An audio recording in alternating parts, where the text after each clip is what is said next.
герою советского. Зөвлөлт социалист бүгд найрамдах холбоод улсын баатар Владимир Бузинаевич Барсеевийн цээж баримл бол хаврын ялалтын өд дугуйн аялалд оролцогчдын уламжлалт цугларах газар юм. Энэ жил салхи татуулан давхих хүсэлтэд 300 гаруй хүн цугларчээ. Заримийнх нь хувьд энэ үйл ажиллагаа амьдралын салшгүй нэг хэсэг нь болсон бол зарим нь анх удаа оролцож бүр тусгаалan дугуй худалдаж авсан байна. Специально для этого дела приобрел велосипед. Каждый год слышу по... Энэ арга хэмжээний талаар жил бүр сонсдгоо. Үүнд оролцохын тулд дугуй худалдаж авсан. Ийм олон нийтийг хамарсан арга хэмжээ үнэхээр гоё байна. Массовые мероприятия классные. Дань уважения. Өвөг дээдс маань юу ийснийг санаж байх хэрэгтэй. Энэ мэдлэг үеэс үед уламжлагддаг байх ёстой. Бас олон хүн оролцож байгаа нь сайхан байна.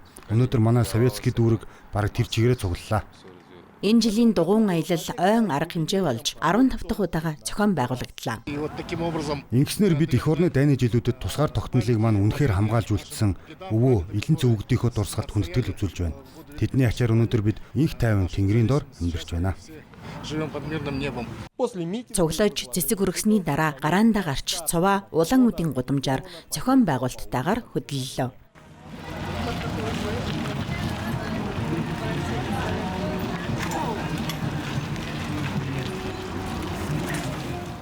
Дугуйчдын маршрут Барсеевийн гудамж, Советская, Коммунистическая, Балтахиновын гудамжаар үргэлжилжээ. Энэ үеэр Октябрь дүүрэг агуу эх орны дайны жилүүдэд улаан үдийн эмнэлгүүдэд шархаа даалгүй нас барсан дайчдын дурсгалын цогцлбороос харин төмөр замын дүүрэг алдрын талбайгаас гараага эхэлсэн байна. Бүх оролцогчдын эцсийн цэг нь ялалтын дурсгалын цогцлбор болжээ. И, конечно, благодарю вас всех. Ялалтын од эх орон арга хэмжээнд идэвхтэй оролцож байгаа та бүхэнд баярлалаа. Өнөөдөр бид агуу дайны баатрууд фронтод ялалтыг дархалсан өвөө элен зөвгдийнхээ гавьяанд хүндэтгэл үзүүлэхээр ялалтын дурсгалын зохицолборт цугларлаа. Тэдний ачаар бид инх тайван эв найрамдалд амьдарч байна. Энд мөн уран бүтээлийн хамтлагуудын тоглолттой цуглаан болж мөнхийн галд цэцэг өргөв. Дугуй аялал нь үе үеийнхэнд энэ арга хэмжээ юун зориулагдсныг 81 жилийн өмнө агуу ялалтыг авчирсан өвөг дээдсийн маань түүхийг хуваалцаж ярьж өгөх боломж олгодог. Тэр ялалтын ачаар бид олон жилийн турш инх тэнгэрийн дор амьдарч ирсэн юм а. Руслан Хорошев, Даржи Чайдопов и Арюна Абельдинова. Новости дня.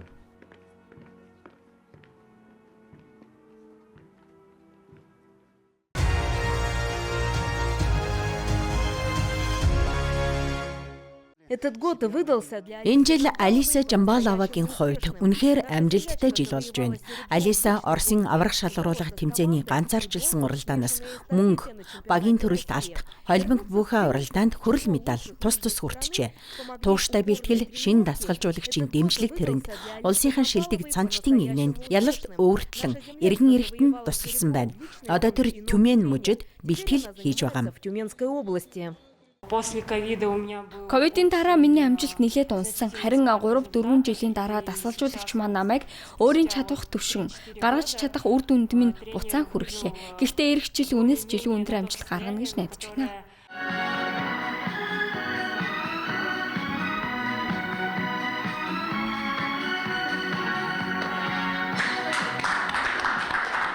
Ардын хурлын гишүүд Алиса болон тэрний аав, Брэдийн гавьяа тасгалжуулагч Саян Жамбалов нар цаны спортыг хөгжүүлэхэд оруулсан хувь нэмрийн төлөө талархал илэрхийлжээ.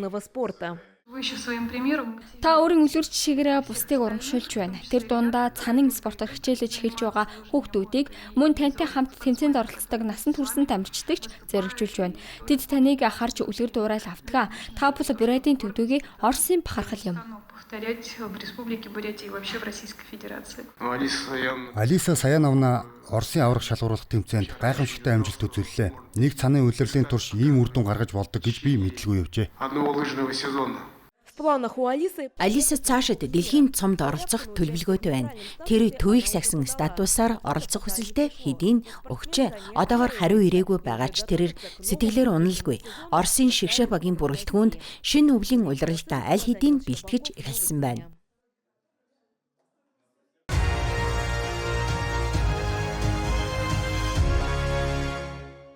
Нөхөр өшүүжид илтгэх нь алдрын мөнхийн галын дэрэгдэх 1-р харуулын постыг хүндэтгэлтэйгээр хүлээлгэн өгөхөд 4-р харуулын нэгдсэн бүрэлдэхүүн бэлэн. Харуулын дарга Сада Булдеев.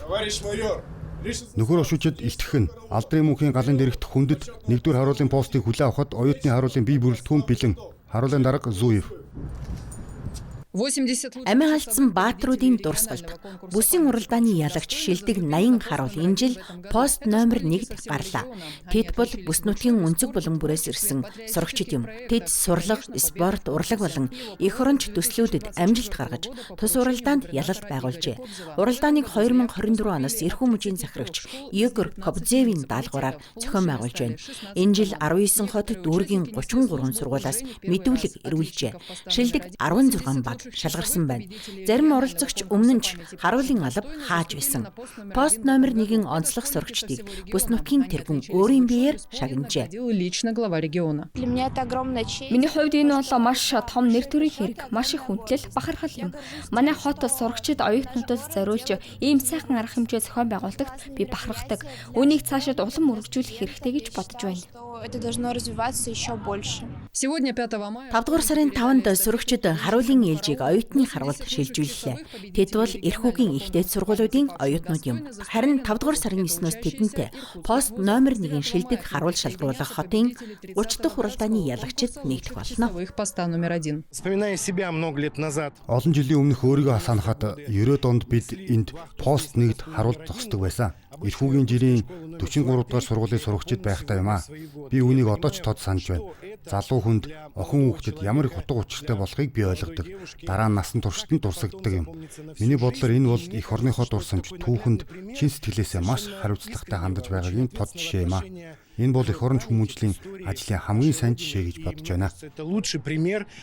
Воспитательно-патриотической работы. Это дань уважения. Энэ бол хүндэтгэлийн илэрхийлэл. Тиймээс өнөөдөр пост 1-ийн дэргэд зогсож байгаа хүмүүс бол шилдгийн шилдүүд гэж би бодож байна. Тэд энэ үе өөрсдийнх нь түүхэнд чухал нэгэн тэмдэглэл, магадгүй амьдралынхын чухал мөч гэдгийг санаж байх ёстой. Энэ бол дурсамж, гэр бүлийн архив. Өнөөдөр тэдэнд баярлалаа гэж хэлэх боломж гарч байна. Мөн ийм хүмүүсийг хүмүүжүүлсэн эцэг эхчүүдэнд баярлалаа гэж хэлэх боломж юм аа бас. Дарья Андреева, Артур Щупкин, специально для программы «Новости».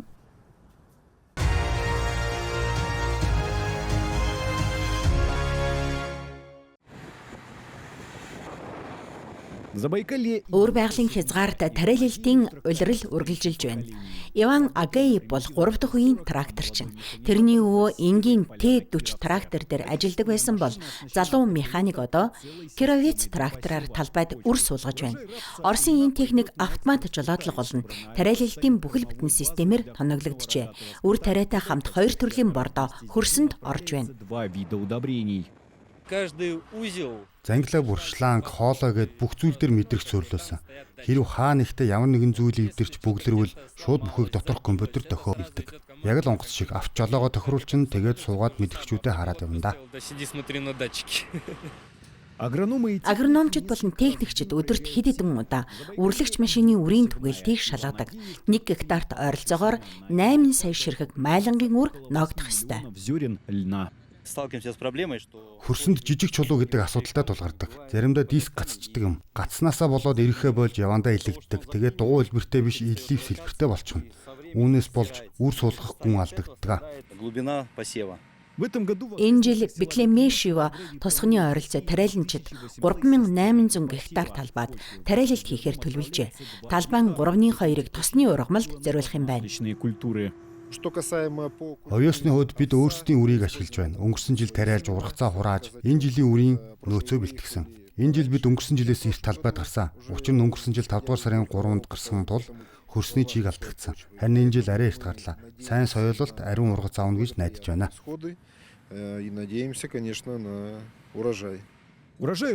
Арабс болон майлангийн ургацыг хятад руу экспортлно. Харин хураасан овьёос нь өөр байгалийн фермеруудын үхэр сүргийн тэжээлийн бааз нь болох юм а.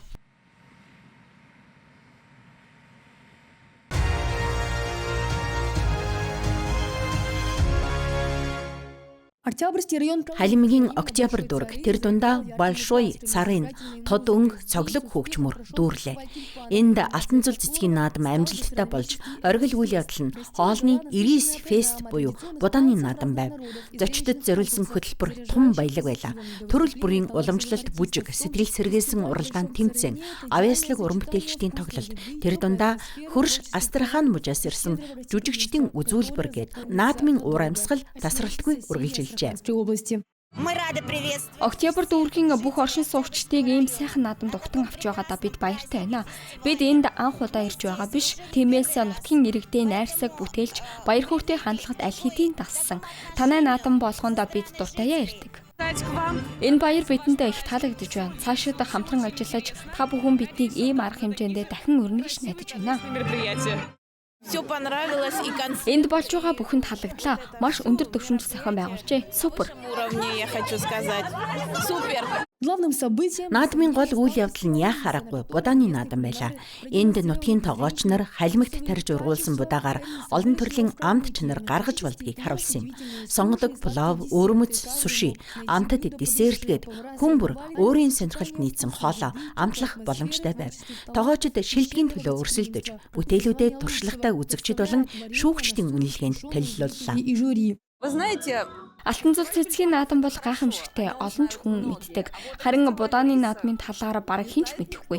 Би энэ тухай анхудаа хэдхэн хоногийн өмнө сонсоод урилгыг баяртайгаар хүлээн авсан. Будаагаар ийм олон төрлийн амттай хоол хийж, бүтээгдэхүүнүүдийг ингэж сонирхолтой хослуулж болдог гэж огт бодож байгаагүй. Одоогоор надад хамгийн их сэтгэл төрүүлсэн будаа, мангоны амт, гахай махтай банш байлаа. Энд байгаа бүхэн гэр бүлийн санагдлаа. Энэ наадам болон түүний цар хүрээг заавал өргөжүүлэх хэрэгтэй гэж бодож байна. Энэ зочломтгой баян нутгийн тухай дахиад хичнээн найрагл бичиж, хичнээн үнэн түүх өгүүлэх хэрэгтэй болоо. Бас хөдөө аж ахуйн ажилчдын тухай хэлмээр байна. Мал аж ахуйн бригадуудад ажиллаж байсан хүмүүс ямар их хөдөлмөрсөн гэж санаад үнэхээр төсөөлөх аргагүй. Тэд бол баатрууд, бүгдд нь баатар цол олгох хэрэгтэй. Бага насны зочид ч уйдах завгүй байв. Тэдэн зөриүүлэн хийлдэг тоглоом бүхий тоглоомын бүс, мөн тоглоом амттангийн асрууд ажиллажээ. Харин 15 гаруй үн цэнтэй шагналын суглаа, шагналын дунд тоос сурагч, телевизор, гал тогооны хэрэгсэл, мөн гол шагнал болох хөлдөөгч авдар байв. Халимаг ун сонинтай хамтран 258 оролцогчийн дунд зохион байгуулсан юм. Октябрь дүүрэг өөрөө Оросын бүх ард түмэн шашин шүтлгээс үл хамааран ив найрамдалтай хамт амьдарч болдгийн нэгэн загвар болж байна. Эндхийн хүмүүс маш найрсаг, маш их нэгдэлтэй. Энд хинч чи ямар үндэстэн бэ гэж асуудаггүй. Энд нэг л найрсаг үндэстэн бий. Тэр нь Большой царинчууд. Большой царынд болсон энэ наадам амттай хоол, халуун дулаан уур амьсгал, уран бүтээлийн авьяас өгөөмөр зочломтгой зангийн төгс хослол болж олон хүний сэтгэлд удаан хадгалагдах нь гарцаагүй.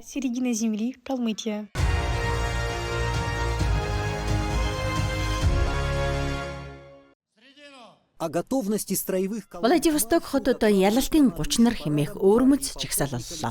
Дэлгэрэнгүй Приморын олон нийтийн телевизийн хамт олон хүргэж байна. Жагсаалын цуваанууд марш хийхэд бэлэн болсныг парадын командлагч Гавардийн хурандаа Александр Борисов илтгэв.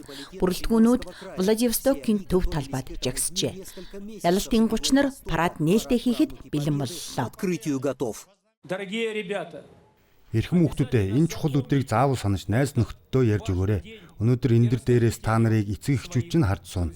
Тэд өвөг дээдсийн тань хөргийг барьсан байгаа. Та нар бол тэднийхээ нэр төртэй залгамж үе юм. Жагсаалын өмнөр ялалтын тугийг залж дараа нь парадыг нээх команд өглөө. Приморын хязгаарын 31 хот дүүргээс ирсэн 1500 орчим сурагч жагсаалд оролцов. Тэд бүгд энэ өдөрт хэдэн сарын турш бэлтгэж сургуулиудад биеийн тамирын хичээлээр жагсаалын бэлтгэлийн тусгай хичээлүүд оржээ. Биднийг хэрхэн жагсах ёстойг шалгадаг байсан. Зэрэгц, номхон, баруун тийш, зүүн тийш, эрэг гэх мэт командуудыг Ялалтын 30 нар жагсаалыг Приморд 2 дахь удаагаар зохион байгуулж байна. Энэ жил парад олон улсын статустай болжээ. Үүнд улс сүрийн Суворовын цэргийн сургуульд Орос хэл цэргийн эрдэмтэд суралцж байгаа Лаосын кадетууд оролцож байна. Мөн Хятадын EU хотын багаангийн сурагчид ч оролцлоо. Тэд дэлхийн 2 дугаар дайны үеийн Хятадын ардын чөлөөлөх армийн дөрөмт хувцсны хэв маягаар тусгаалan ойсон хувцс өмсчээ. Приморын сурагчдад ч мөн дөрөмт хувцс ойсон байна. Жагсаалын хайр цэг бүр өөрийн гэсэн танкчид, шумбагчид, тэнгисийн явган цэргүүд. Миний хувьд ялалтын жагсаалд оролцсон гэдэг маш их утга учиртай. Манай гэр бүлд 5 дугаар сарын 9 бол том баяр. Миний элен цэмээ, элен зүвөөнөр дайнд оролцож байсан. Жагсаалын бүрэлдэхүүнүүдийг алдар гавьяатай цэргийн алба хаагчид удирдах байна. Тэд олон цагийн жагсаалын бэлтгэлийн үр дүнг хатуу багш нар шиг үнэлжээ. Миний бодлоор бүгд зохих төвшөнд байна. Зарим нь сайн, зарим нь арай сул, гэхдээ ерөөхдөө сайн байна. Ялалтын 30 нар жагсаал аль хэдийн Приморын хязгаарын нэрийн хуудас болсон байна. Владивостокын хүүхдийн парадыг ялалтын өдөрт зориулсан хязгаарын арга хэмжээний гол арга хэмжээнүүдийн нэгний түвшинд хүргэсэн цус улсын анхны хот болсон юм. Би ийм арга хэмжээд анх удаа оролцож байна. Үнэхээр гайхалтай санаачлага байна. Би өөрийн зүгээс төрийн дунд буцаж очиод энэ арга хэмжээний талаар хамт олондоо ярина. Олег Николаевичийн энэ санаачлага бүгдэд үлгэр жишээ болох ёстой. Үүнийг цаашаа том амжилт хүлээж байгаа гэдэгт итгэлтэй байна. Владимир Клюшников, Евгений Лихачев, Панорама.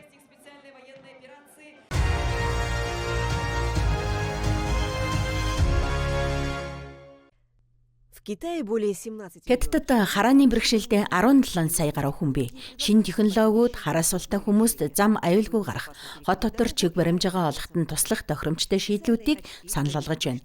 Тусгай нүдний шил нь бодит цагийн гормоор нарийн зааварчилгаа өгч, саадыг тойрох, явган зорчигч болон тээврийн хэрэгслийн бөөгнөрөлөөс зайлсхийхэд тусалж, эцэст нь хүнийг зорьсон газарт нь хүргэдэг. Харин алгоритм хөгжихийн хэрээр ухаалаг нүдний шилний боломж зөвхөн чиглүүлэхээс давжээ. Энэ нь текст унших, 49 хэлнээс шууд орчуулах, үнийн шошго таних зэрэг үйлдэлийг дэмждэг. Хүмүүс ам дамжин санал болгосны ячаар борлуулалт огцом өссөн байна. 2025 онд гадаад нийлүүлэлт өмнөх онтой харьцуулахад 64.9% өсөж, Хятадын нүдний шилийг 32 улс руу экспортлжээ. Зүүн бүсийн Ханжоу хотын үйлдвэрлэгчийн сонгосон чиглэл амжилттай болсон байна. Тэд хүмүүсийн бодит хэрэгцээг энэ тэргуунд тавьжээ. Манай нээлттэй экосистем дэлхийн хэрэглэгчдийн дадал зуршилд дасан зохицдог. Олон хэлний дэмжлэгч бай, бүс нутгийн хэрэглээний нөхцөлч бай адилхан. Бид үүнийг гаргалзан үздэг юм. Одоогоор гадаад борлуулалт нийт бизнесийн 40%-ийг эзэлж байна. Учир нь бид хэрэглэгчдэд үнэхээр юу хэрэгтэйг сонсдогоо. Технологийн блогерууд болон энгийн хэрэглэгчид өөрсдийн туршлагаа интернетэд идэвхтэй хуваалцаж, зарим платформ дээр 120 сая гаруй үзэлт авчээ. Краудфандингийн компанид ажил ердөө 45 хоногийн дотор 3 сая 400 мянган доллар татан төвлөрүүлж, XR салбарын дээд амжилтыг эвдсэн байна. Бид хэрэглэгчдийн шаарддаг найдвартай байдлыг хангахын тулд хятадын үйлдвэрлэлийн бүрэн хэлхээнд тулгуурлаг. Бид 210 эденгийг оновчлон сайжруулж, жишээ бүтээгдэхүүний 110 грамжийн масс үйлдвэрлэлд 49 грамм болгож бууруулсан юм. Одоо энгийн нүдний шил шиг зүүж болно. Хэрэглэгчид яг үүнийг хүсдэг байсан юм. Тод ялгарлал нь 1500 нийт. Гадаад орчинд харагдах байдлын асуудлыг шийддэг. Харин 7 хоног бүрийн програм хангамжийн шинжилтээр худалдаа авагчдын сүсэлтээр шинэ функцүүд нэмэгддэг юм а. 2025 он зүүдэд төхөөрөмжийн дэлхийн нийлүүлэлт 611.5 сая ширхэгт хүрсэн. Үүнээс ухаалаг нүдний шил хамгийн хурдан өсөж буй сегмент болсон. Учир нь хөгжүүлэгчид зүгээр нэг инновацийн араас хөөцөлдөөгүй. Тэд хэрэглэгчдийн бодит асуудлыг шийдэж байна. Орчны хүртээмжээс эхлээд өдөр тутмын хэрэглээний 5 дахь хүртэл шийдэж байна да. Ийхүү Хятадын ухаалаг нүдний шилний үйлдвэрлэгчид хоёр зарчимд тулгуурласан хэрэглээний шин чиг хандлагыг бий болгожээ. Энэ нь технологиг хүн төвтэй болгох, мөн өргөн хэрэглэгчдэд хүртээмжтэй байлгах явдал юм.